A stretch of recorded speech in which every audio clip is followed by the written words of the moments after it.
DPS third के discussion के लिए हम लोग बात करें। आप लोग को जो सबसे पहला क्वेश्चन है अगर उसमें बात करी जाए तो उसके अंदर कहा गया एक चार्ज है मास m चार्ज क्यू, एक पार्टिकल है मास m चार्ज क्यू का और उसे इलेक्ट्रिक फील्ड ई में आपने रखा। आपसे कहा गया है टाइम टी के बाद आपने बताना है कि उसकी काइनेटिक एनर्जी कितनी होगी। अगर इस क्वेश्चन के लिए हम बात करें तो इसके अंदर आप डायरेक्टली एनर्जी कंजर्वेशन नहीं लगा सकते। रीजन बीइंग यहाँ पर टाइम टी का जिक्र हुआ है तो उसकी वजह से अब इससे कैसे अप्रोच करना होगा वो देखें। इनिशियल वेलोसिटी जीरो है, एक्सेलरेशन है QE by m, कारण है एक्सेलरेशन होगा फोर्स अपॉन मास, तो फोर्स हो जाएगा charge into electric field. Time को मैंने t मान, अब मैं यहां से रिलेशन लगा सकता हूं v equals u plus lt। यहां से वैल्यू आती है फाइनल वेलोसिटी की QET अपॉन m। अगर इसी के बेसिस पे बात करी जाए तो काइनेटिक एनर्जी होती है हाफ mv स्क्वायर और अकॉर्डिंगली ये वाली वैल्यू कैलकुलेट हो जाएगी। मैं फिर बता दूं यहाँ पर डायरेक्टली एनर्जी कंजर्वेशन आप नहीं लगा सकते। इसके बाद बात करें क्वेश्चन नंबर सेकंड, एक बहुत सिंपल सा क्वेश्चन कैपेसिटेंस पे बेस्ड है। सर्किट है कुछ इस तरीके का, इसमें पूछा गया है नेट कैपेसिटेंस कितना आएगा। तो अगर हम इसके लिए बात करें तो आप ध्यान दीजिए यहाँ 2 और ये 3, ये दोनों के दोनों कैपेसिटेंस पैरेलल में है।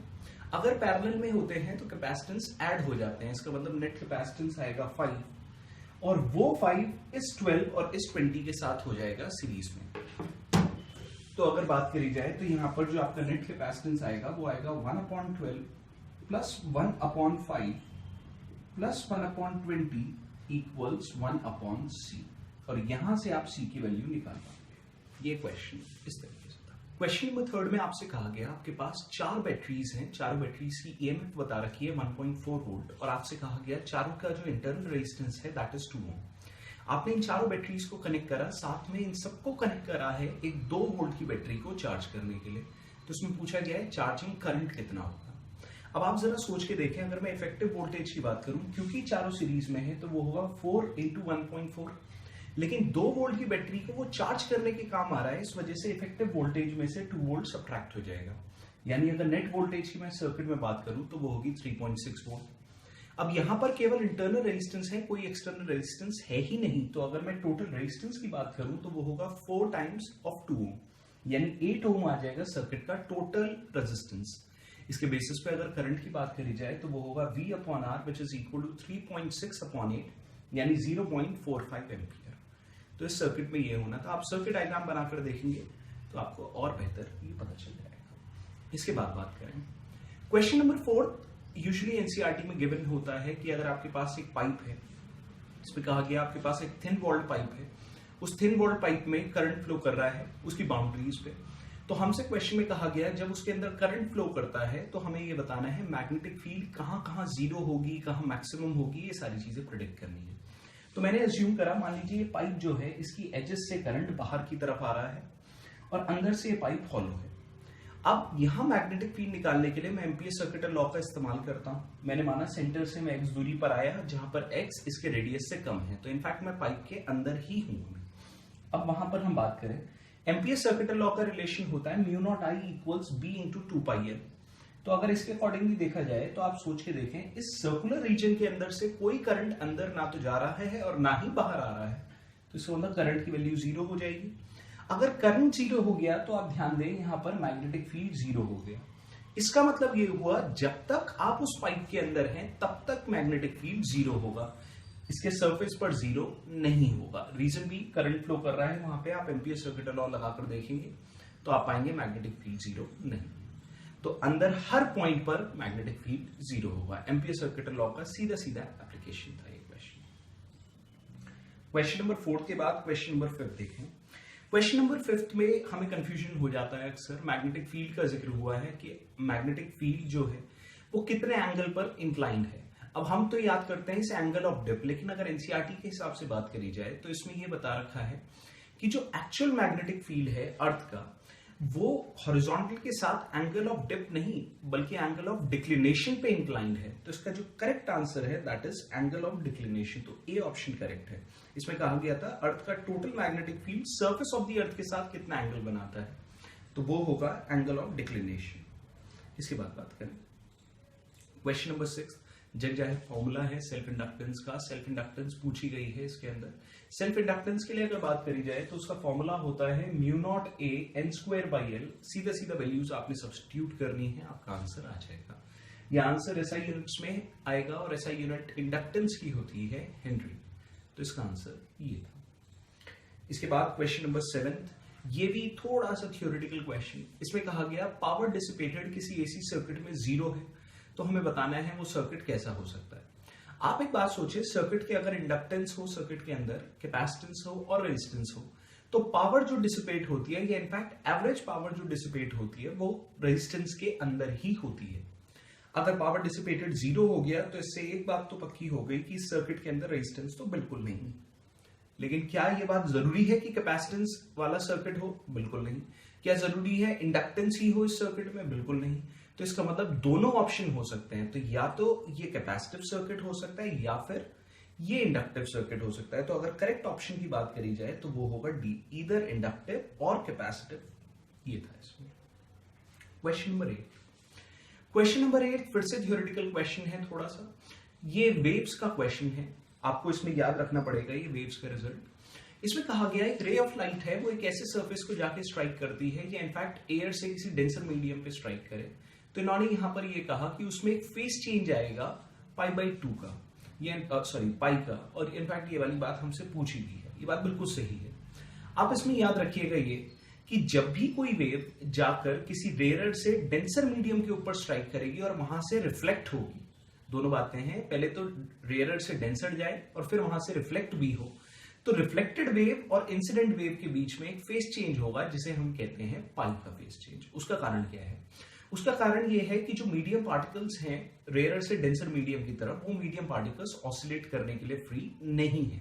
अगर वो ऑसिलेट नहीं कर सकते तो यहां पर फेस चेंज आएगा पाई का। इनफैक्ट अगर यहीं पर डेंसर से रेयर में आप डाल रहे होते तो मीडियम पार्टिकल्स ऑसिलेट करने के लिए फ्री होते।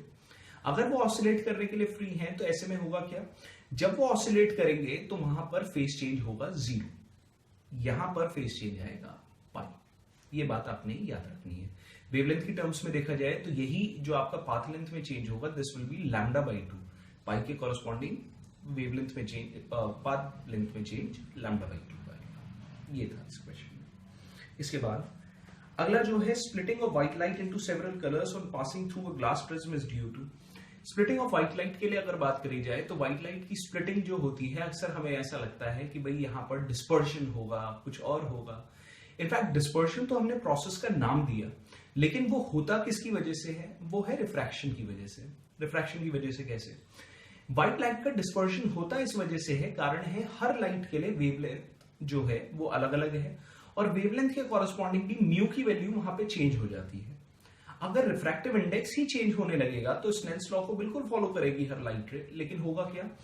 जब सबके लिए म्यू अलग अलग है और आई सेम है तो obviously angle of refraction are भी अलग अलग होगा। इसी वजह से वो जितनी कॉन्स्टिट्यूएंट लाइट्स हैं वो सारी की सारी अलग अलग डायरेक्शंस में चल पड़ेंगी। तो इसका जो करेक्ट रीजन है दैट इज रिफ्रैक्शन। ये था इस क्वेश्चन 9th। इसके बाद बात करें 10th क्वेश्चन, सिंपल सा है। यहां पर कहा गया है दो पतले पतले कॉन्वेक्स लेंसेज हैं, उन दोनों को आपने कॉन्टैक्ट में रखा, तो आपसे पूछा गया है इफेक्टिव फोकल लेंथ कितनी होगी। तो अगर हम इस वाले क्वेश्चन पे ध्यान दें, जब भी लेंसेज कॉन्टैक्ट में हो और पतले हो, और एक और खास बात है वो कोएक्सियल हो। कोएक्सियल का मतलब उन दोनों की ही प्रिंसिपल एक्सिस सेम हो। तो यहां पर जो इफेक्टिव पावर आती है वो आती है दोनों पावर्स का एडिशन।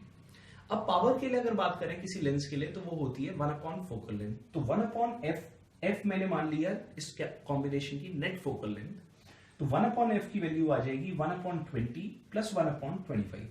आप एलसीएम लेंगे तो यहां से वैल्यू सॉल्व करके आएगा फोकल लेंथ 100/9 सेंटीमीटर। इसमें ये होगा। अगर आपको पावर निकालनी है इसकी तो पावर भी आप निकाल सकते हैं, इसका रेसिप्रोकल कर दीजिए और इसे मीटर्स में कन्वर्ट कर दें तो पावर आ जाएगी +9 डायोप्टर। पॉजिटिव इंडिकेट करता है कि ये कॉन्वेक्स लेंस की तरीके से ही बिहेव करेगा। क्वेश्चन नंबर 11th में कहा गया है एक रे ऑफ लाइट को हमने प्लेन मिरर पे इंसिडेंट कराया 60 डिग्री के एंगल पे, और हमसे कहा गया है कि अब यहां पर एंगुलर डेविएशन कितना होगा रिफ्लेक्शन पर। अगर एंगुलर डेविएशन की बात करी जाए तो फॉर्मूला होता है data equals 180 degree minus 2y। आई है जहां पर एंगल ऑफ इंसिडेंस, तो यहां पर हमें एंगल ऑफ इंसिडेंस 60 डिग्री बता रखा है, तो आप वैल्यू को सब्स्टिट्यूट करें, डायरेक्टली यहां से रिजल्ट आ जाता है 60 डिग्री। इसके बाद बात करें क्वेश्चन नंबर 12 देखें। क्वेश्चन नंबर 12 में कहा गया वेव फ्रंट जो होता है वेव का, वो वेव के डायरेक्शन से कैसा होता है? वो वेव के डायरेक्शन से परपेंडिकुलर होता है। इसे समझने का एक तरीका और भी है। आप इसको बिल्कुल एनालॉगस मानिए इक्विपोटेंशियल सरफेस और इलेक्ट्रिक फील्ड जैसा।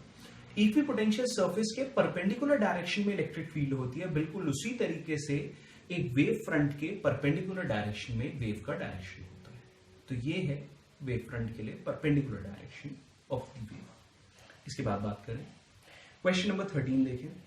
इसमें कहा गया स्पीड के लिए कौन सा रिलेशन करेक्ट है। सबसे पहला रिलेशन लिखा है 1/√μ0 × ε0। ये बात तो सबको पता है, वैक्यूम में अगर स्पीड ऑफ लाइट निकालनी हो तो वो इस तरीके से आ जाएगी। बी ऑप्शन में मेरे ख्याल में थोड़ा डाउट होगा, E0/V0 ये कहां से आया।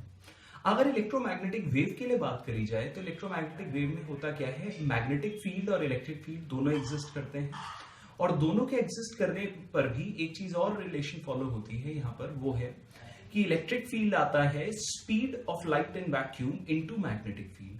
तो ये E0 और B0 इलेक्ट्रिक फील्ड और मैग्नेटिक फील्ड हैं इन वैक्यूम। तो यहां से ये वाली बात भी बिल्कुल ठीक आ जाती है। बी सी जो ऑप्शन है वो तो खुद सी है ही कि speed of light in vacuum, तो इसलिए करेक्ट ऑप्शन इसका हो जाएगा डी, जिसमें कहा गया है ऑल ऑफ दीज। ये था इसका करेक्ट ऑप्शन। इसके बाद 14th question typical Newton's laws of motion का क्वेश्चन है। इसमें कहा गया आपके पास दो मासेस हैं, एक है 4 kg का, एक है 6 kg का। इन दोनों को आपने सस्पेंड करा एक पुली से। अब यहां पर इन्होंने हमें ये बताया कि यहाँ ये 4 kg, ये 6 kg, और क्वेश्चन में हमसे पूछा गया है एक्सेलरेशन कितना होगा। तो करेक्ट चीज जैसे मैंने पिछली डीपीएस में भी बताई थी कि आपने सबसे पहला काम करना है यहाँ फ्री बॉडी डायग्राम बनाने का। फ्री बॉडी डायग्राम में यहाँ इसका वेट 6g नीचे होगा, ये भारी है तो मैंने अज्यूम करा ये नीचे जा रहा है विद एक्सेलरेशन ए, और ये ऊपर जा रहा है विद एक्सेलरेशन ए। यहाँ टेंशन टी अपवर्ड डायरेक्शन में हो गई, वेट 6g नीचे हो गया। लेफ्ट साइड में बात करें तो वेट 4g नीचे, टेंशन टी ऊपर की तरफ। अगर इन दोनों के लिए हम इक्वेशंस बनाएं तो सबसे पहले बात करें इस वाले के लिए, तो इसमें आएगा t - 4g = 4 × a, और अगले में आएगा 6g - t बराबर मास विच इज 6 × एक्सेलरेशन। आप दोनों इक्वेशंस को ऐड करेंगे, 2g = 10a, और एक्सेलरेशन सॉल्व होके आ जाएगा g/5। ये था ये वाला क्वेश्चन।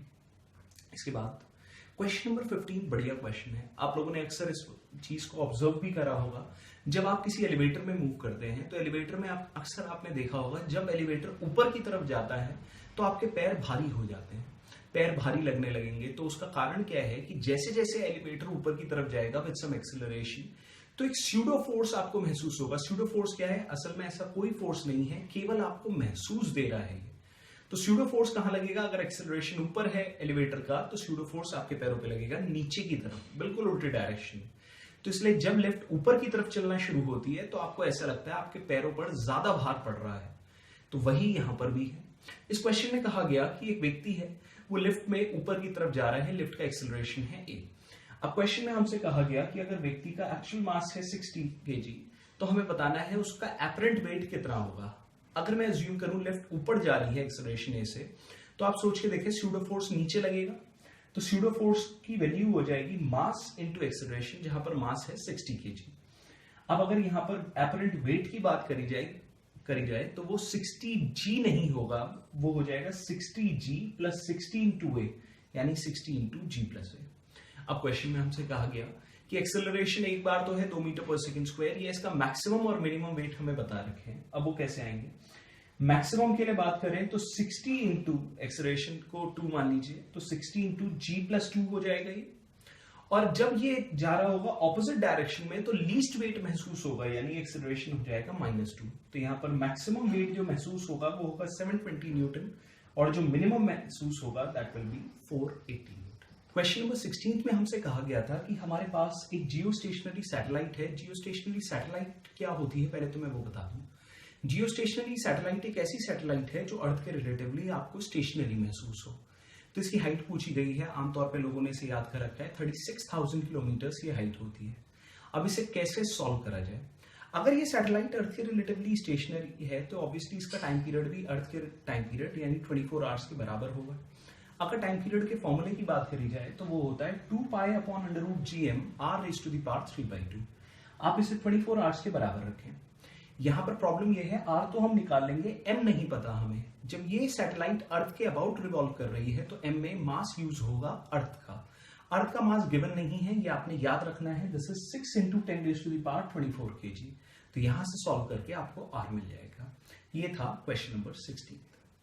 इसके बाद 17th क्वेश्चन की बात करें तो 17th क्वेश्चन में कहा गया था एक पार्टिकल है वो सर्कल में घूम रहा है लगातार, और उस सर्कल में घूमते हुए हमसे ये बताया गया है कि उसकी स्पीड, रेडियस, सारी चीजें आपको बता दी हैं, लेकिन खास बात ये है उस पार्टिकल की स्पीड कांस्टेंट है। अब क्वेश्चन में पूछा है पावर डिलीवर्ड उस पार्टिकल को कितना होगा। पावर डिलीवर्ड होगा 0। अब 0 क्यों होगा? कुछ लोगों ने क्या करा होगा, पावर के लिए एफ डॉट वी करना है तो फोर्स की वैल्यू निकाली, वो आएगा सेंट्रीपिटल फोर्स यानी mv²/r, स्पीड है v, दोनों को मल्टीप्लाई कर दिया, लेकिन आंसर है 0। उसका कारण ये है पावर डॉट प्रोडक्ट होता है फोर्स और वेलोसिटी का, और इनफैक्ट सेंट्रीपिटल फोर्स और वेलोसिटी दोनों एक दूसरे के परपेंडिकुलर डायरेक्शन में है। वेलोसिटी है टेंजेंशियल डायरेक्शन में, सेंट्रीपिटल फोर्स है टुवर्ड्स रेडियल डायरेक्शन। तो दोनों का जब आप डॉट प्रोडक्ट करोगे तो cos थीटा में थीटा की वैल्यू 90 आ जाएगी, या इनफैक्ट ये डॉट प्रोडक्ट जो है ये 0 हो जाएगा, इसलिए पावर डिलीवर्ड 0 होगा। एक तरीके से और भी सोच सकते थे, अगर पार्टिकल कांस्टेंट स्पीड से जा रहा है तो इसका मतलब उसको हम कोई एनर्जी प्रोवाइड कर ही नहीं रहे, उसकी काइनेटिक एनर्जी सेम है, तो इसका मतलब क्या है कि जब आप उसे कोई एनर्जी प्रोवाइड ही नहीं कर रहे तो कोई पावर डिलीवर्ड उसे नहीं होगी। ये था आपका क्वेश्चन नंबर 17। इसके बाद बात करते हैं क्वेश्चन नंबर 18 के लिए। 18th क्वेश्चन में आपको फोर्स गिवन था, लेकिन इस फोर्स की खास बात ये थी, ये था x + x³। x + x³ से क्या फर्क पड़ेगा? अगर आपको ये फोर्स कांस्टेंट गिवन होता और वर्क डन निकालना होता इस फोर्स की से, तो आप क्या करते, डायरेक्टली फोर्स की वैल्यू को डिस्प्लेसमेंट से मल्टीप्लाई कर देते। कुछ लोगों ने ऐसा करा होगा, लेकिन आंसर गलत आया होगा। उसका कारण फोर्स जो है वो डिस्प्लेसमेंट पे डिपेंड कर रहा है। फोर्स की वैल्यू आपको गिवन है x + x³, तो इसका मतलब फोर्स लगातार बदलता जाएगा। तो ऐसे में अब हम इसे डायरेक्टली मल्टीप्लाई करने की बजाय हमें छोटे छोटे एलिमेंटल लेंथ्स को कंसिडर करके इसे इंटीग्रेट करना होगा। मेरी बात का मतलब ये है कि अगर मान लीजिए मैं वर्क डन की बात करूं तो वो होता है area under force displacement graph, यानी F.dx। अब यहां जो फोर्स है वो है x + x³, तो आपको इसे इंटीग्रेट करना पड़ेगा। आपने बहुत छोटा सा डिस्प्लेसमेंट dx मानना पड़ेगा। पहले आप उसमें वर्क डन निकालो और फिर टोटल वर्क डन निकालो 0 से लेकर 2 तक। तो जब आप इसे इंटीग्रेट करेंगे, x का इंटीग्रेशन होगा x²/2 और x³ का इंटीग्रेशन होगा x⁴/4। तो अकॉर्डिंगली यहां से वर्क डन आएगा 6 जूल। ये था 18। तो डायरेक्टली मत करिएगा आप, इंटीग्रेशन की कब जरूरत पड़ेगी, जब वैल्यू कांस्टेंट ना रहे। किसी भी क्वेश्चन में अक्सर ये कंफ्यूजन रहता है कि कब हम इंटीग्रेट करें, तो इंटीग्रेट तब करना है जब वैल्यूज कांस्टेंट नहीं रहती, वो लगातार चेंज हो रही है, तो तब आपको इंटीग्रेशन या डिफरेंशिएशन का इस्तेमाल करना पड़ेगा। इसके बाद देखें क्वेश्चन नंबर 19। क्वेश्चन नंबर 19 में कहा गया है कि आपके पास हॉलो ट्यूब थी, उसके अंदर से आपने धागे से बांध के एक बॉल को लटकाया। उस बॉल को लटकाने के बाद आपने करा क्या, उस बॉल को सर्कल में घुमाना शुरू कर दिया। तो इनफैक्ट वो कोनिकल पेंडुलम की शेप में घूम रहा होगा। अब आपने काम क्या करा, ऊपर जो धागा था उसे पकड़ के ऊपर की तरफ वापसी खींचा। तो ऐसे में होगा क्या, जो सर्कल में घूम रहा था उस धागे की लेंथ कम हो जाएगी। तो इन्होंने हमसे पूछा इस पूरे प्रोसेस के दौरान उस एक्सिस के अबाउट, पाइप की एक्सिस के अबाउट क्या क्या चीजें कंजर्व रहेंगी।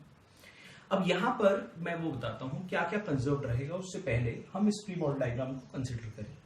मान लीजिए ये पाइप है, यहां से आपने बॉल को लटका रखा था, वर्टिकल के साथ थीटा एंगल ये बना रही थी। तो अब होगा क्या, जब ये सर्कल में घूम रही होगी तो इसका वेट mg नीचे लग रहा होगा।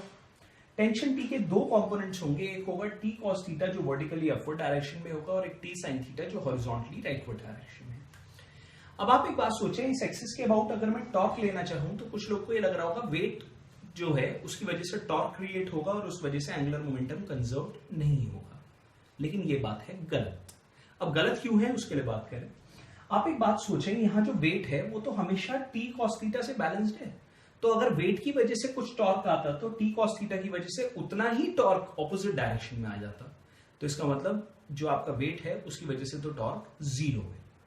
इसके बाद T sin थीटा है हॉरिजॉन्टल डायरेक्शन में, लेकिन ये T sin थीटा इस एक्सिस से पास होगा, और अगर फोर्स जिस एक्सिस के अबाउट टॉर्क निकालना है उसी से ही पास हो तो इसका मतलब टॉर्क इस वाले फोर्स का भी 0।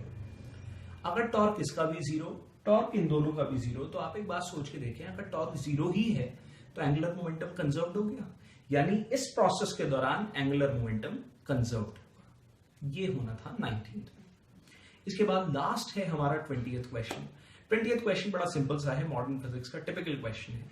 इसमें कहा गया कि आपके पास हाइड्रोजन एटम है, उसमें से एक इलेक्ट्रॉन n = 2 से n = 1 में जाता है स्टेट में। तो आपसे पूछा गया कितनी वेवलेंथ का फोटोन एमिट होगा। सीधा सीधा फॉर्मूला लगाना है, बोर्ड आपके मॉडल पे बेस्ड है। 1 upon lambda equals are Z square 1 upon n1 square minus 1 upon n2 square. z हो जाएगा हमारा एटॉमिक नंबर, तो हाइड्रोजन है तो z इज 1। n1 है जहां पर वो इलेक्ट्रॉन आया तो n1 की वैल्यू 1 हो जाएगी, और n2 है जहां से इलेक्ट्रॉन गया तो n2 की वैल्यू 2 हो जाएगी। तो यहां से आप लैम्डा सॉल्व कर पाएंगे।